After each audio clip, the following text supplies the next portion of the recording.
Bwana Yesu asifiwe.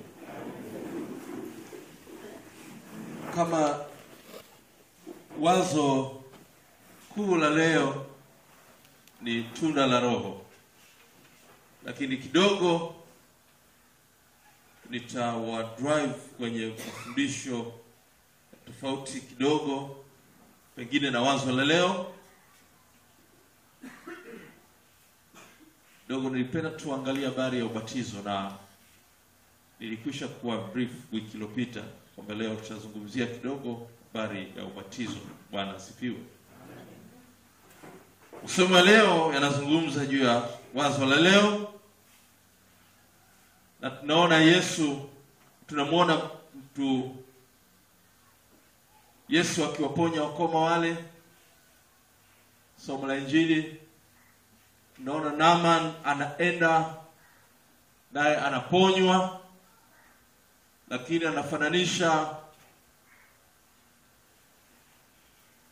maji ya mto Jordan, anafananisha na mito mizuri iliyokwao. Sema Pana na Fapari si ni mito mizuri sana hii. Kwa nini asiniambie niende nikaoge kule?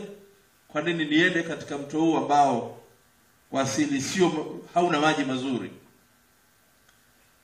Lakini kumbe uponyaji unapatikana kwa Kristo tu na wala si kwingineko. Damu ya Yesu Kristo pekee iwezayo kutuponya. Damu ya Yesu Kristo pekee iwezayo kutuweka huru. Damu ya Kristo pekee iwezayo kututenga na maovu. Na Naaman alipojichovya mara 7 alitoka akiwa safi. Bwana asifiwe. Nimesema leo nitazungumza kidogo juu ya ubatizo. Ubatizo ni nini? Kwa nini Yesu alibatizwa? Je, alikuwa na dhambi? Tafsiri yetu ya kawaida ya ubatizo ni ondoleo la dhambi ya asili. Yesu alikuwa na dhambi, tutaangalia. Kwa nini tunabatiza watoto wadogo? Watoto wadogo ambao hawajatenda dhambi, lakini maandiko yanatuambia kwamba enendeni mkahubiri Injili ulimwenguni kote, na kila atakayeamini abatizwe kwa jina la Baba na Mwana na Roho Mtakatifu. Mtoto mdogo ameamini lini mpaka abatizwe? Tutapitia huko tutaona. Lakini amekwepo maswali mengi juu ya maji kidogo, maji mengi. Kwa nini tunatumia maji mengi? Kwa nini tunatumia maji kidogo? Pia tutatazama. Bwana Yesu asifiwe. Kwa hivyo nitaishia pale ambapo nitakapoishia kutokana na muda wenyewe. Nafikiri mambo haya ni mengi. Kwa hivyo nitakapoishia nitaishia hapo, na wiki ijayo kama tunaendelea, kama nitamaliza basi, lakini Mungu atusaidie tuweze kufika pale ambapo tunaweza kufika. Bwana Yesu asifiwe. Nianze kwa kufundisha tu. Ubatizo ni nini? Labda mimi nikiuliza swali. Nini maana ya ubatizo? Eti mashaka. Unafikiri ubatizo ni nini? Sio ubatizo. Maana yake ni ubatizo. Ubatizo na kumkiri Kristo sawa. Kumkiri Kristo. Wala upate kimara ijuzo kwake. Wengine baadaye. Batizo ni nini? Tukikuuliza leo, nini maana ya batizo?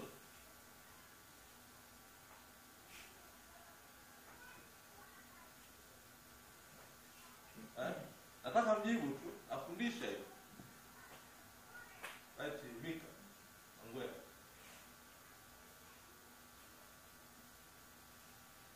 Chele. Bora fikiri mwinjilisti wa jumuiya. Mtoa cheo cha mwinjilisti wa jumuiya. Unafikiri ubatizo ni nini? Leo kuulizwa swali, nini maana ubatizo? Nini? Kuzamishwa. Sawa. Ubatizo kuzamishwa, jibu zuri. Kumkiri Kristo kuzamishwa. Lakini sijifunza kwenye vipaimara kwamba ubatizo ni ondoleo la dhambi. Au mimi nimesahau tu. Ndio. nakumbuka wakati wa vipaimara vyenu miaka hiyo mingi iliyopita. Ondoleo la dhambi. Majibu yote ni sawa sawa. Ubatizo ni kumkiri Kristo, na mkiri Kristo katika ubatizo ni sawa. Ubatizo ni kuzamishwa ni sawa. Ubatizo ni ondoleo la dhambi ni sawa. Katika ubatizo tunapata ondoleo la dhambi ya asili, ndio? Wote wametenda dhambi, hakuna mwanadamu asiyekuwa na dhambi, wote wametenda dhambi. Kwa dhambi ya asili katika ubatizo tunapata ondoleo la dhambi ya asili. Kila mwanadamu anazaliwa katika dhambi, na Biblia imeeleza vizuri. Kwa hiyo unapata ondoleo la dhambi ya asili kwenye ubatizo. Ubatizo ni kuzamishwa, umejibu vizuri. Lakini Yesu alikuwa na dhambi mpaka abatizwe. Yeye alikuwa anapata ondoleo la dhambi ipi?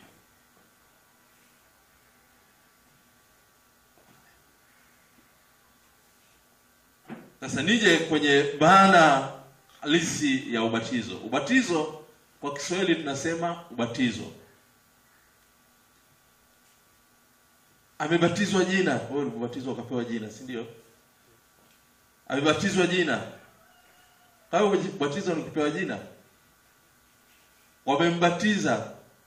Mtu anaweza akawa anacheza mpira uwanjani na hivi ana jina lake la asili, alafu katika uchezaji wake watu wakambatiza jina. Akipata jina jingine utasikia amebatizwa jina la uwanjani. Ubatizo wa Kiswahili ni ubatizo.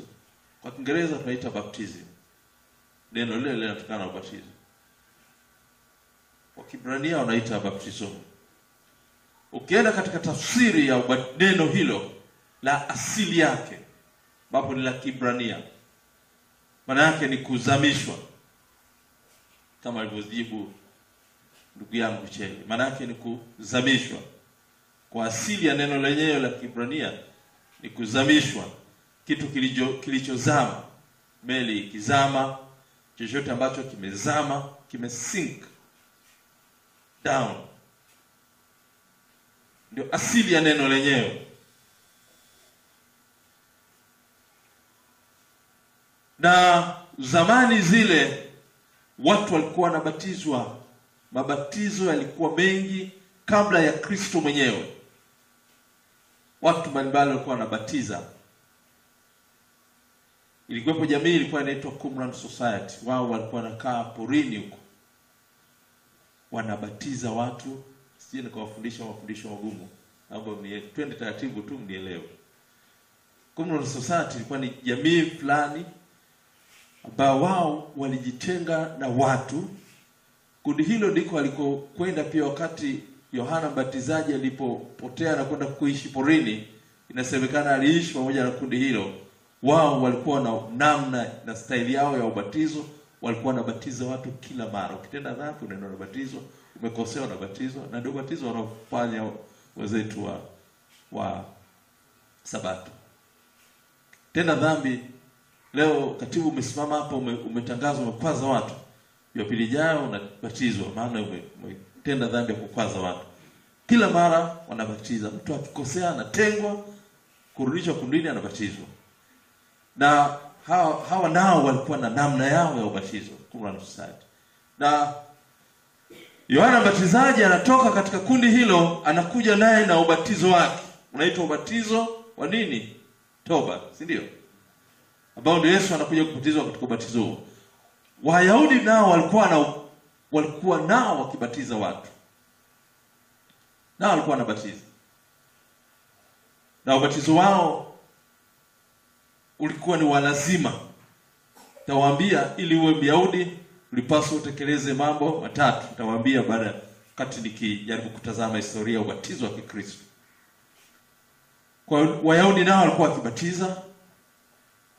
Unawekewa torati zile kichwani, unasomewa, alafu wanaamini torati imeingia katika fikra na moyoni mwako, alafu unazamishwa kwenye maji.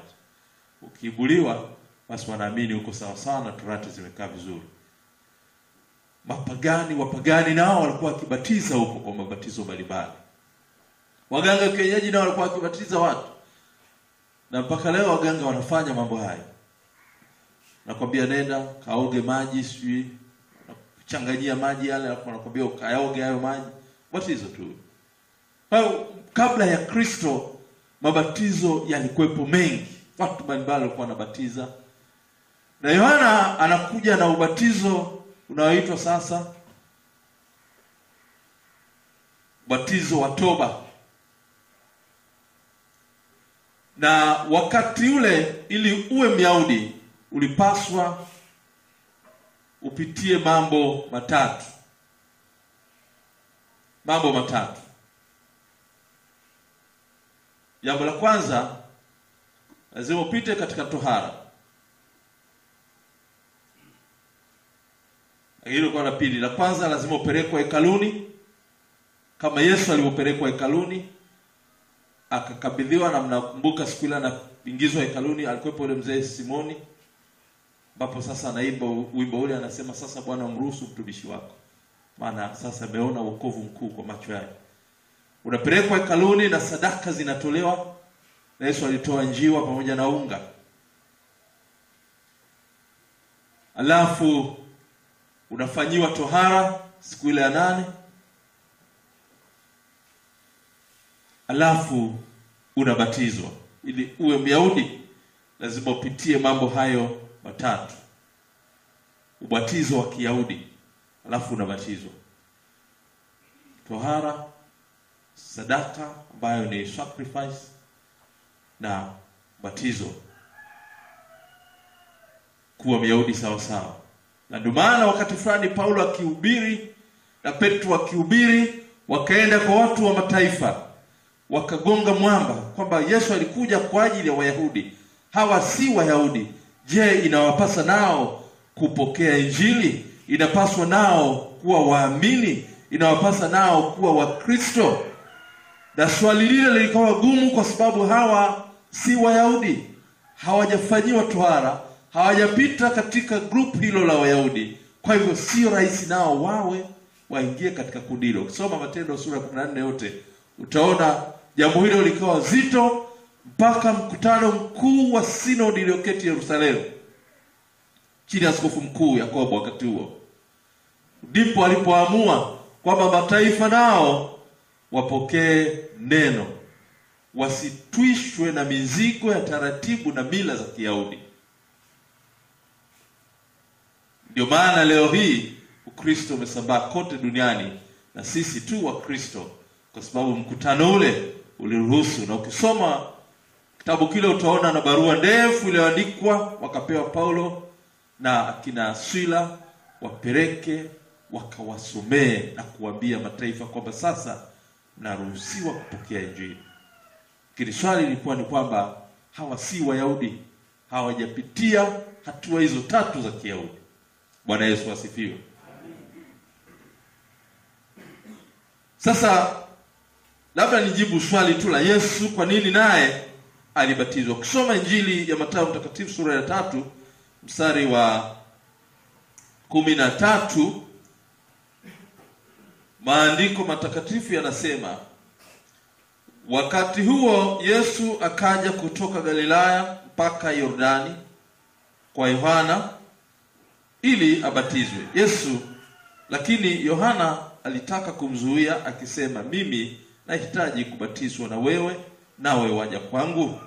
Yesu akajibu akamwambia, kubali hivi sasa, kwa kuwa ndivyo itupasavyo kuitimiza haki yote. Basi akakubali. Bwana asifiwe. Tunaona Yesu anakwenda kwa Yohana ili abatizwe. Yohana anakataa. Baadaye Yesu anamwambia kwamba imetupasa kuitimiza haki yote. Yesu alikuja kama mwanadamu, akawa mwanadamu halisi, akazaliwa na Mariamu mwanamke, akaishi, akawa mtoto mdogo katikati ya jamii ya Kiyahudi, akafanya mambo yote, akapelekwa hekaluni, akafanyiwa tohara, na sasa anaenda kubatizwa. Na anapojaribu kuzuiwa anasema, hapana, imetupasa kuitimiza haki yote ya hii jamii inayoishi. Yesu anabatizwa ili kutimiza hizo desturi. ili kutimiza hizo taratibu zote za jamii ambayo anaishi. Imenipasa kuitimiza haki yote. Ndipo Yohana anakubali, naye anabatizwa.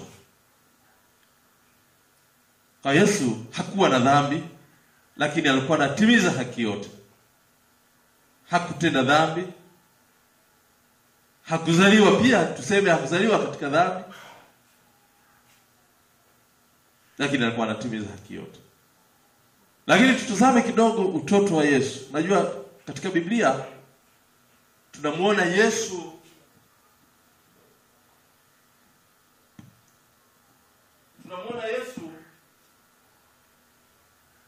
akipelekwa hekaluni tu. Tunamwona Yesu akiwa amezaliwa, tunamwona Yesu akiwa na siku chache, akiwa na siku 8. Baada ya hapo tunamwona Yesu akipelekwa hekaluni, baadaye hatumuoni tena, tunakutana naye akiwa na miaka 30. Anabatizwa akiwa na miaka 30 sasa. Kwa kuzima. Hapa katikati tuone maisha yake yamekuwa vipi. Alafu anabatizwa, baada ya ubatizo miaka 30, tunamwona anakaa miaka 3. Alafu anaondoka zake akiwa kijana kabisa.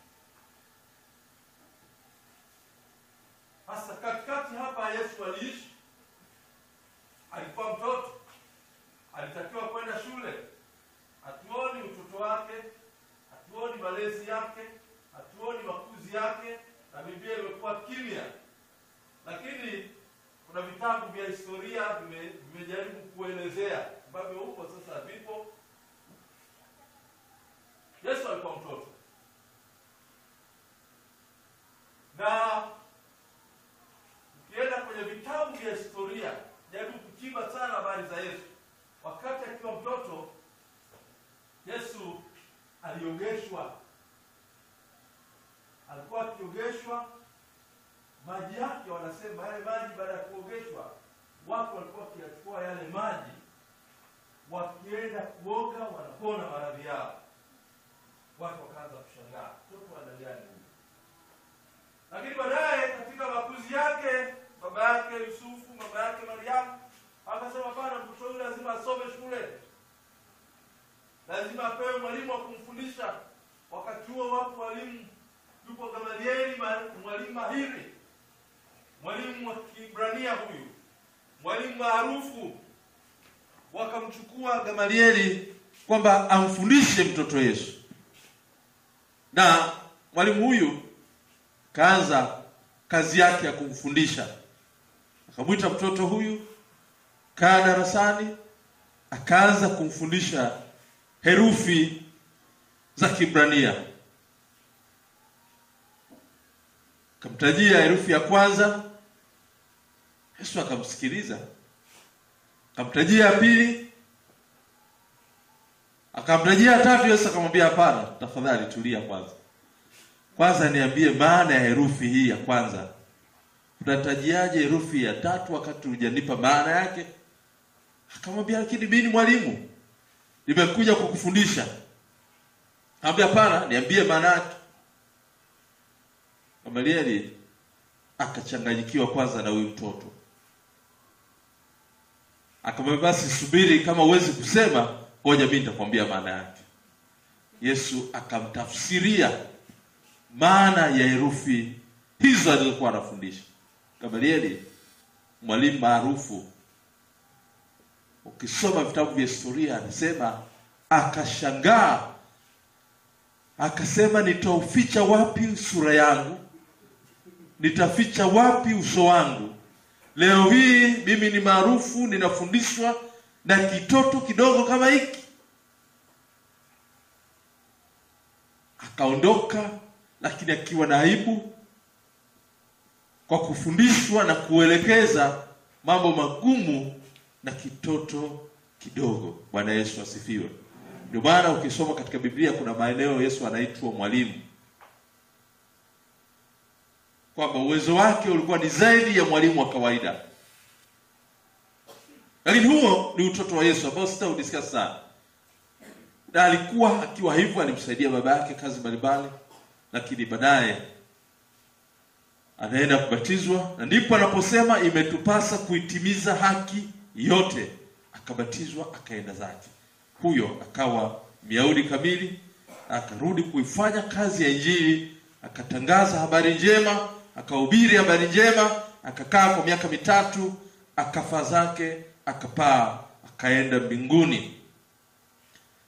Na kidogo nimewapeleka hapo ili muone utoto wa Yesu, lakini pia makuzi yake, lakini pia kwa nini alibatizwa. Hakuwa na dhambi, lakini alitimiza haki yote. Na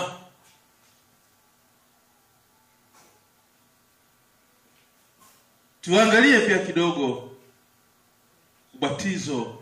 Tumekwisha kuona ubatizo ni nini. Ni kuzamishwa, ni kuzama, kwa maana ya neno la asili la Kiebrania.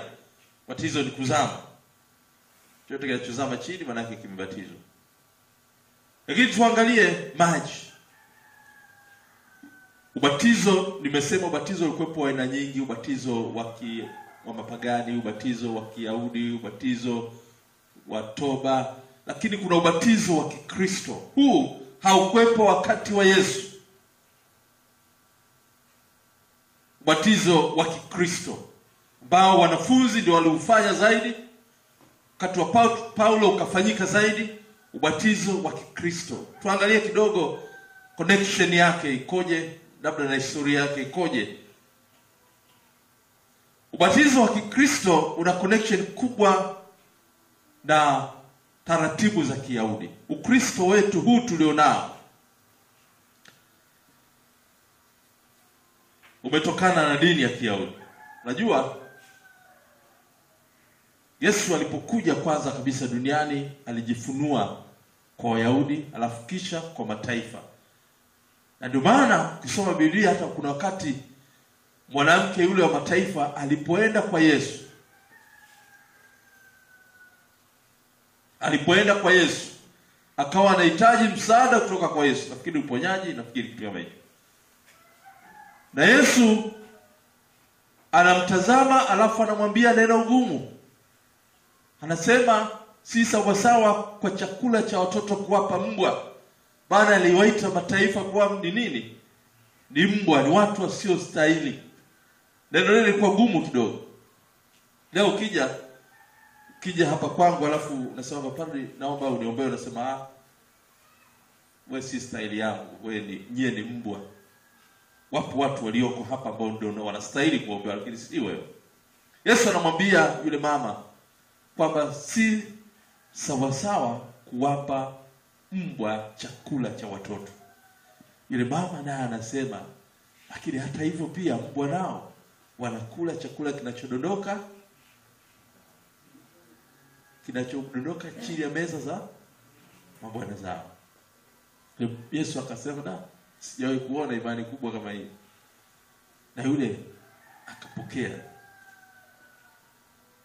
Watu wa mataifa, kwamba nilikuja kwa watu, si watu wa mataifa, lakini nilikuja kwa ajili ya Wayahudi. Na Mungu kwanza akaanza kujifunua kwa taifa la Kiyahudi. Biblia inaeleza maeneo mengi tu. Hata Petro wakati anahubiri alishindwa kabisa kwenda kwa mataifa, mpaka Mungu mwenyewe anajifunua kwake anapomletea wanyama watatu, alafu anaambiwa amka uchinje ule. Alafu ndipo anagundua kwamba Mungu anamwambia unapaswa kwenda kwa mataifa, si kwa Wayahudi tu. Na Yesu pia baadaye anasema nabii akubariki wapi? Nyumbani. Anaondoka anaenda kwa watu wa mataifa. Injili kwanza ilifunuliwa kwa Wayahudi, na Mungu alijifunua kwa Wayahudi. Na Yesu alikuja kwa Wayahudi, alizaliwa katikati yao. Kwa hivyo Kristo wetu una connection kubwa na taratibu na dini ya Kiyahudi. Wayahudi walifanya tohara kwa mtoto mdogo ili awe nani? Myahudi, si ndio? Twende taratibu. Alifanya tohara kwa mtoto mdogo ili awe nani? Yaani kabla hujafanyiwa hauwezi kuwa Myahudi. Na wakati ule ndipo unapopewa na nini? Na jina. Na Yesu naye alipewa jina, japo jina lake lililetwa mapema zaidi na malaika mwenyewe, lakini siku ile ndipo alipopewa jina. Akina Zakaria alipomzaa Yohana naye alipewa jina baada ya kufanyiwa tohara. Ndipo unapoingia sasa kuwa Myahudi kamili. Baada ya mambo matatu ndipo unapoingia kuwa Myahudi kamili. Na Yesu anapofanyiwa mambo haya, tohara ya Kiyahudi ilisababisha mtoto akawa nani? Akawa nani? Kwa neema ya wazazi wake, si ndio? Yaani usipofanyiwa vile, wewe huwezi kuwa Myahudi. Haki za Kiyahudi usipati. Hata wale walionunua Uyahudi, kuna watu ambao walinunua uraia wa Kiyahudi, ilibidi nao wapitie taratibu hizo ili nao wapate haki zote za Kiyahudi. Bwana asifiwe. Kwa hivyo lazima apitie taratibu hizo. Ukristo wetu tumesema na connection na taratibu hizo. Ndipo sisi tunapoingia kwenye kubatiza watoto wadogo. Lakini nije kwanza tuone ubatizo wa Kikristo ni nini hasa?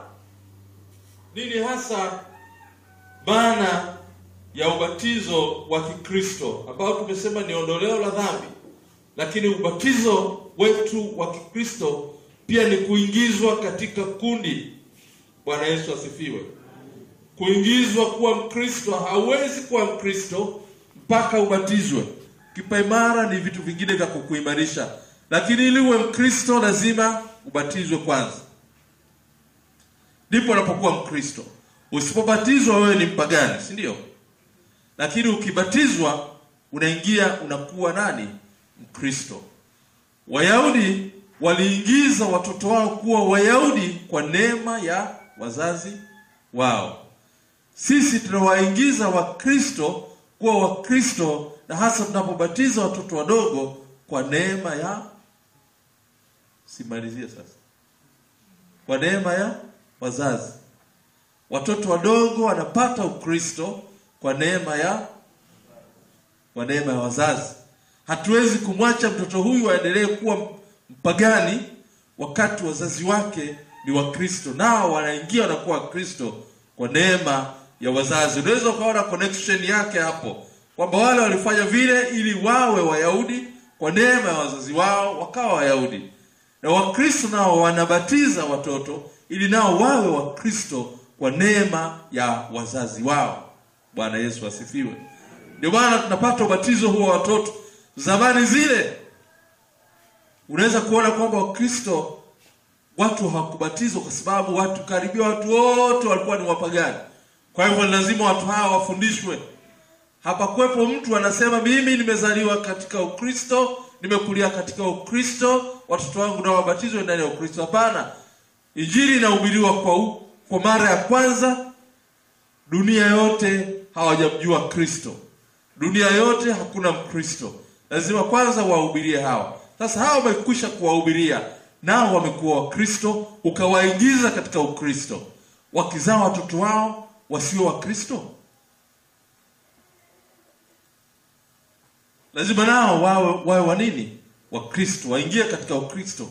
Sasa kwa neema ya wazazi wao, kwa njia ya ubatizo. Katika waraka wa Mtume Paulo kwa Korintho wa kwanza,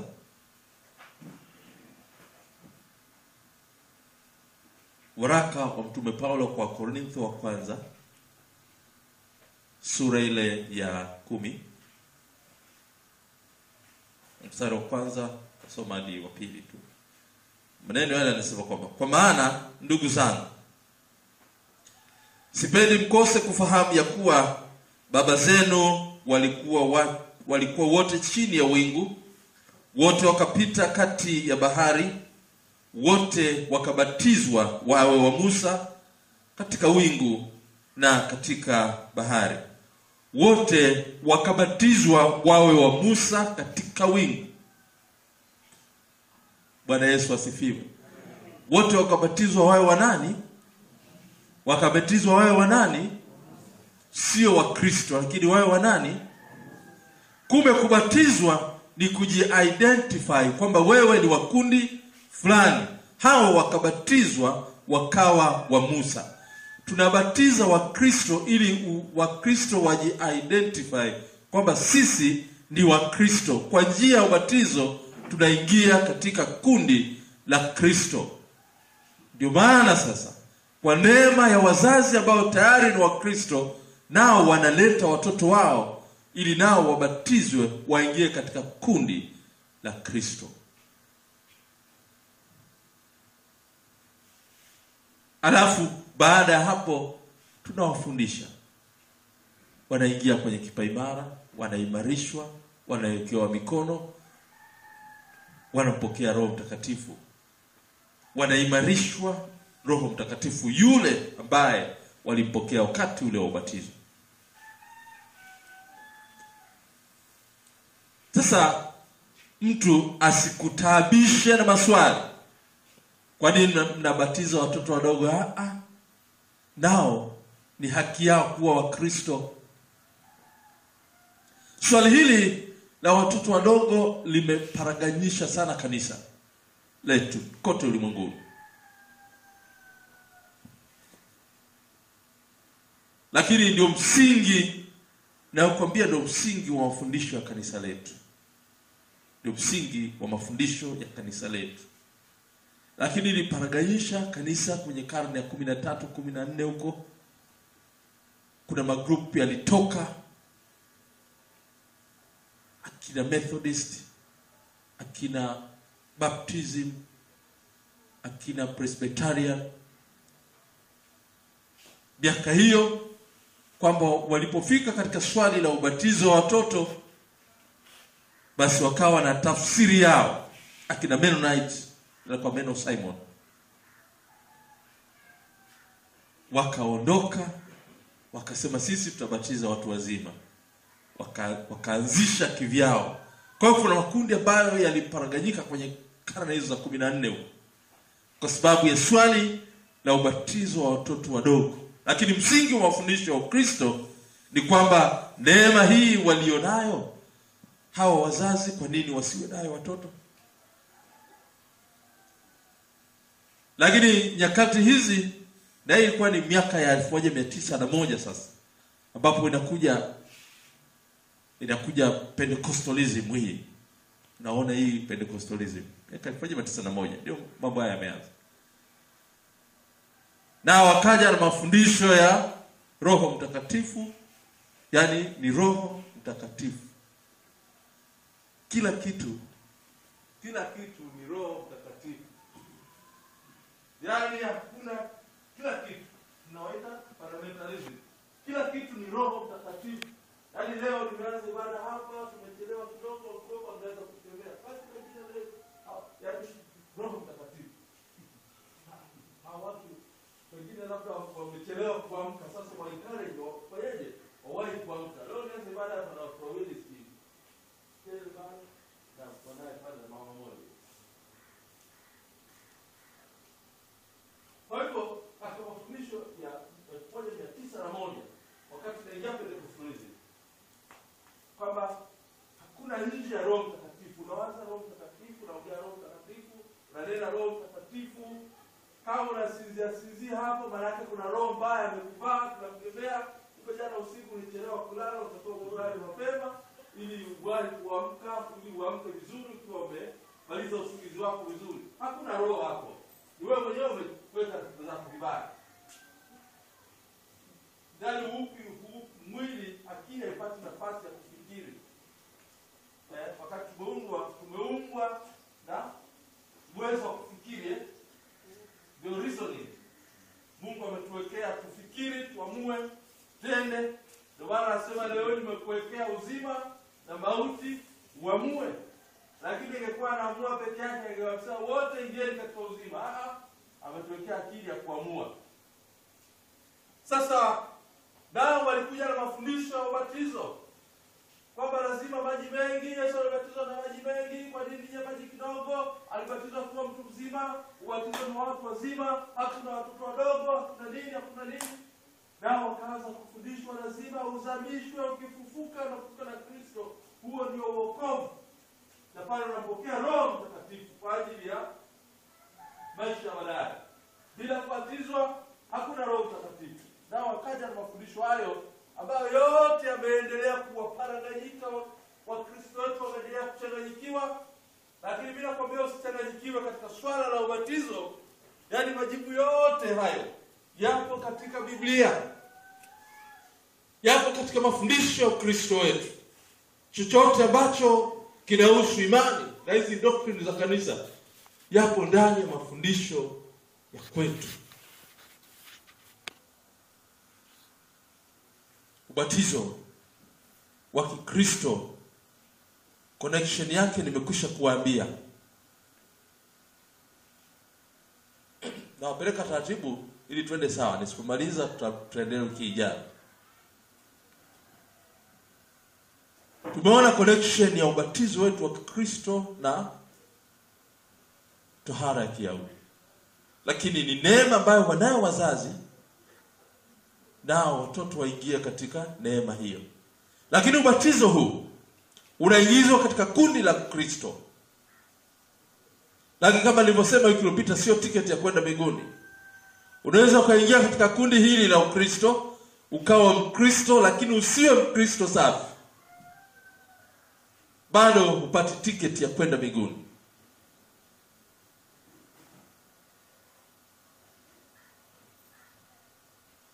Umebatizwa sawa, lakini Ukristo wako ukoje?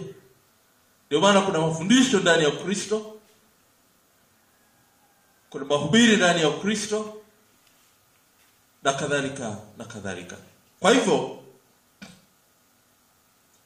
ubatizo huu wa leo wa Kikristo, nimesema ulikuwepo mapagani, alikuwepo Mayahudi, alikuwepo ubatizo wa Yohana Batizaji, ubatizo uletao toba, na huu ubatizo wa Kikristo ambao ukiona kama ubatizo ndio tiketi ya kwenda mbinguni, basi Yesu angehubiri sana ubatizo. Yesu hakuwahi kubatiza. Kama ubatizo bila kuzamishwa katika mto kama wanavyohubiri wenzetu huko. Kati nikiwa kanisa la Msewe, tulikuwa kwenye kanisa kama hivi, alafu pembeni ulikuwepo kanisa la Pentecost. Jumapili moja kama hivi, kwa ni Jumapili ya ubatizo wa Bwana wetu Yesu Kristo, nikachukua muda mrefu kufundisha. Jumapili ufuata wao pia wakawa na mkutano nje, sababu mavyombo alikuwa, wakaanza kuponda yote niliyokuwa nakufundisha. Yaani wakaanza nao kufundisha ubatizo lazima uzamishwe, yaani wakaanza kuponda kipengele baada ya kimoja baada ya kingine. Nashukuru kanisa lile hakuwahi kuhama mtu hata mmoja. Japo walikuwa wanaotaka wale kutoka mle wahamie mtaa nyumba ya pili tu hapo.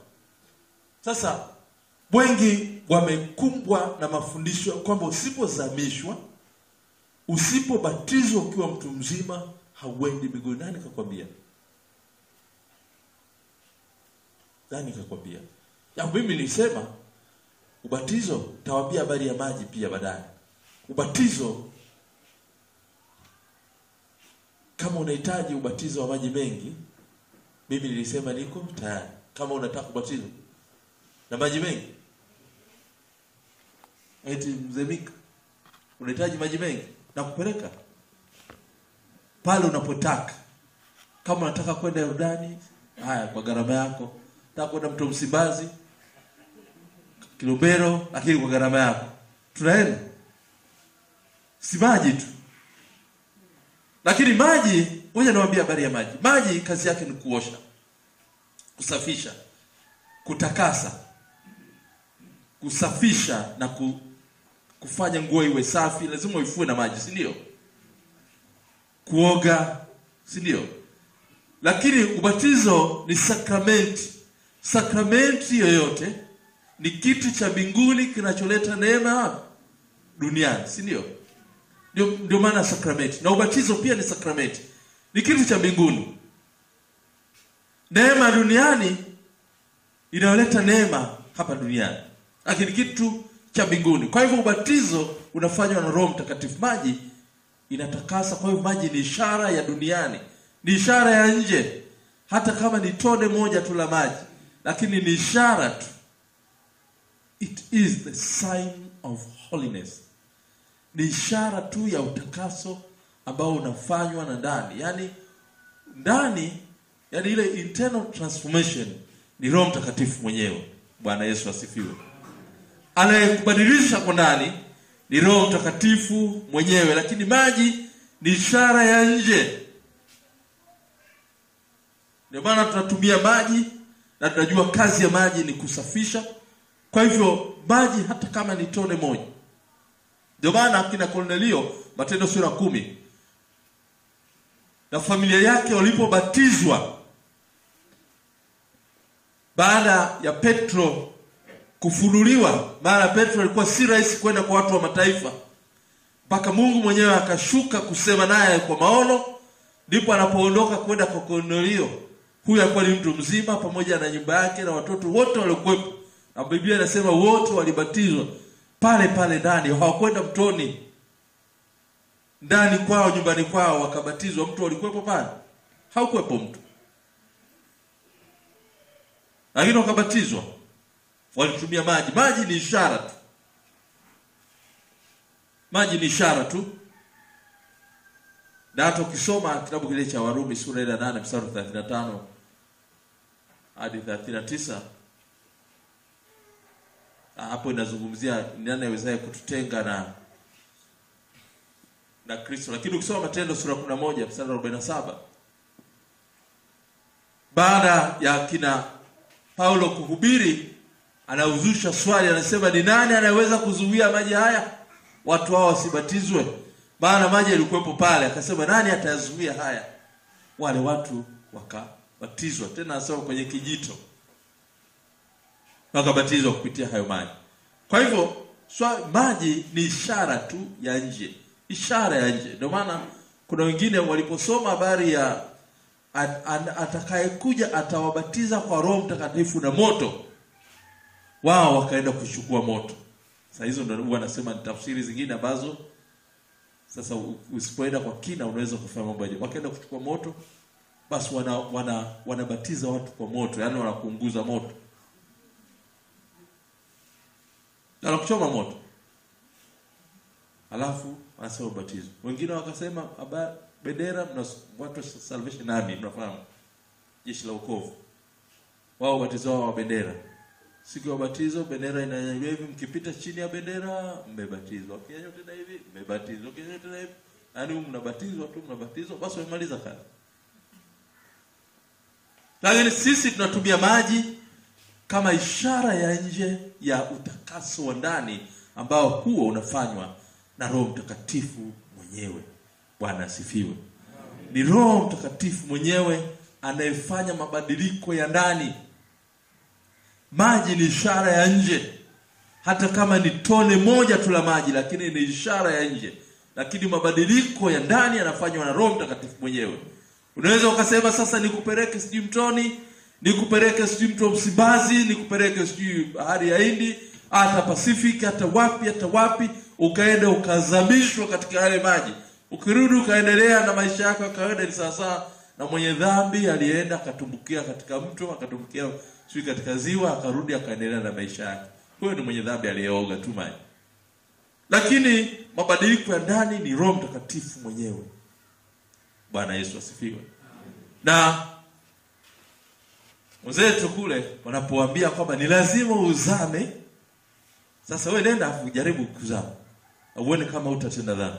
Alafu ukiibuka ndipo umekufa. Wanasema umekufa pamoja na Kristo, unafufuka pamoja na Kristo kwa njia nini? Ubatizo.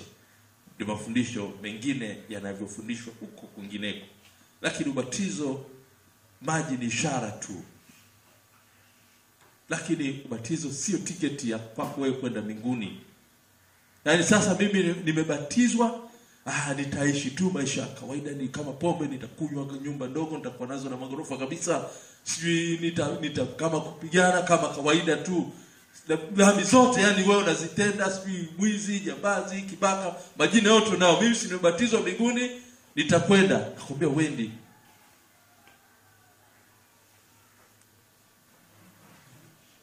Jumapili iliyopita niliwaambia kama tiketi ya kwenda mbinguni ni ubatizo, yule bwana ambaye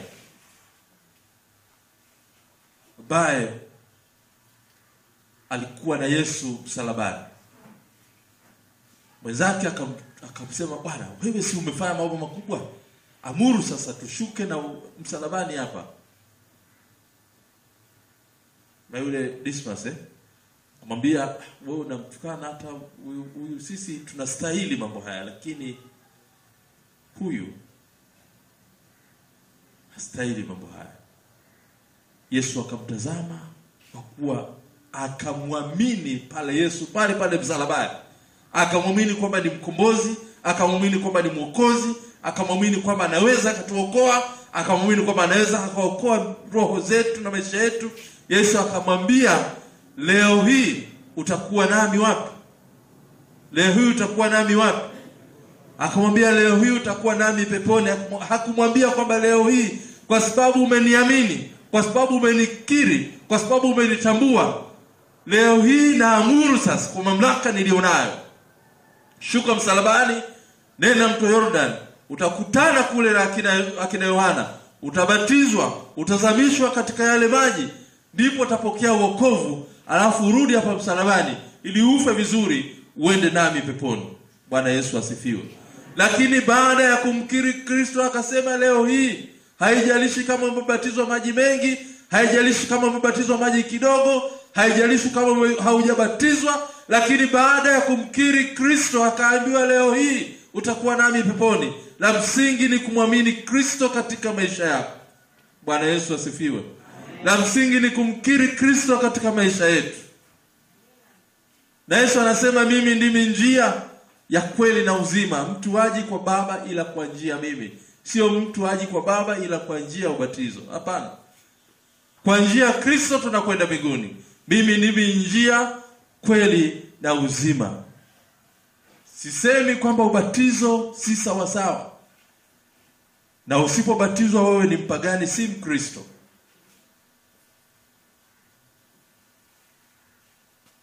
Na msije mkanikoti kwamba hatuna haja ya kubatizwa. Sijasema hivyo. Lazima ubatizwe ili uwe Mkristo kwa taratibu zetu. Lazima uingie katika ubatizo. Maana ubatizo ni kujiidentify kwamba wewe ni wa kundi fulani. Wewe ni Mkristo, na Mkristo lazima abatizwe. Then unakuwa Mkristo, tunakufundisha, lakini sio tiketi yako ya kwenda mbinguni. Lazima uamini huyo Kristo katika maisha yako. Bwana asifiwe. Bwana Yesu asifiwe. Ndugu zangu, ukijao nitaendelea sababu naona kuna maswali kadhaa sijajibu, lakini mtu asiwataabishe kwa swali la ubatizo, kwamba bila ya kuzamishwa maji mengi uende mbinguni. Ubatizo wenu wa watoto wadogo si kitu mbele za Mungu. Mtu asiwataabishe. Na msingi katika maisha yetu ya Ukristo ni kumkiri Kristo katika vinywa vyetu na kumwamini katika mioyo yetu. Na kwa sababu Kristo ndiye njia, Kristo ndiye kweli, Kristo ndiye uzima, tunapaswa tumwamini yeye. Bwana asifiwe. Na utaona, ukipata nafasi utaweza kusoma hata kina Paulo. Labda niwasomee kidogo. Paulo mwenyewe hakufanya huduma ya ubatizo, kuonyesha kwamba hakikuwa kitu kikubwa sana katika maisha yake, lakini zaidi neno la Mungu. Waraka wa Paulo kwa Korintho, nisome tu hapo alafu nimekwisha kwenda muda mwingi kidogo.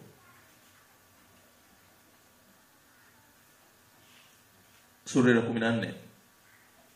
Waraka wa Paulo kwa Korintho sura 14 mstari wa 17.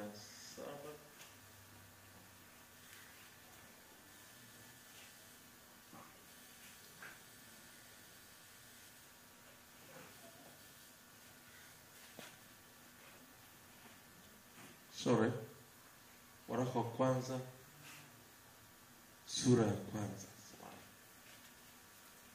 Waraka wa kwanza sura ya kwanza mstari ule wa 14. Paulo anasema, nashukuru kwa sababu sikumbatiza mtu kwenu ila Krispo na Gayo, mtu asije akasema kwamba mlibatizwa kwa jina langu. Tena naliwabatiza watu wa nyumbani mwa Stefana, zaidi ya hao sijui kama nalimbatiza mtu yeyote mwingine. Paulo anasema, nashukuru kwa sababu sikubatiza mtu kwenu. Watu wasije wakajisifu kwamba nilibatizwa kwa jina la Paulo. Na nilibatizwa watu wa nyumbani kwa Stefana, na baada ya hapo sijui kama nimewahi kufanya huduma ya ubatizo. Maana sikufanya zaidi huduma ya ubatizo zaidi ya kuambia watu habari njema, zaidi ya kuwahubiria zaidi watu. Na Yesu naye hakufanya kabisa huduma ya ubatizo. Hakubatiza mtu kabisa, isipokuwa wanafunzi wake ndio walienda wakibatiza watu, lakini yeye wala haikuwa huduma yake kubwa kwenda kuwabatiza watu. Na Paulo naye hata baada ya Kristo naye anasema, wala kwenu sikuwahi kubatiza mtu hata mmoja, pengine ni 2 watatu tu. Hao ndio niliowabatiza. Lakini zaidi nilihubiri injili ya Kristo. Nilihubiri habari njema, watu wamjue Kristo, watu waokoke, watu waende mbinguni kwa kumwamini Kristo katika maisha yao. Ubatizo unatufanya tuingie katika Ukristo ili tufundishwe ndani ya Ukristo wetu, lakini sio tiketi ya kutupeleka mbinguni. Haijalishi ni maji mengi, haijalishi ni maji kidogo. Na sisi Waanglikana tunabatiza kwa maji yote. Ndio maana nimewahi kuambia kwamba mimi naanza kubatiza kwa maji yote. Tunabatiza kwa maji yote. Maji kidogo, maji mengi, utakavyopenda wewe. Lakini maji sio tiketi ya kupeleka mbinguni. Maji sio utakaso wa moyo wako wa ndani. Utakaso wa ndani unafanywa na Roho Mtakatifu mwenyewe. Maji ni ishara ya nje tu. Hii ni sakramenti ambayo Mungu mwenyewe anajihusisha katika sakramenti hiyo. Na mabadiliko ya ndani yanabadilishwa na Roho Mtakatifu mwenyewe. Na Yohana alipobatiza anasema anakuja mtu ambaye yeye hata wabatiza tena kwa haya maji, lakini ubatizo wake utakuwa ni wa Roho Mtakatifu.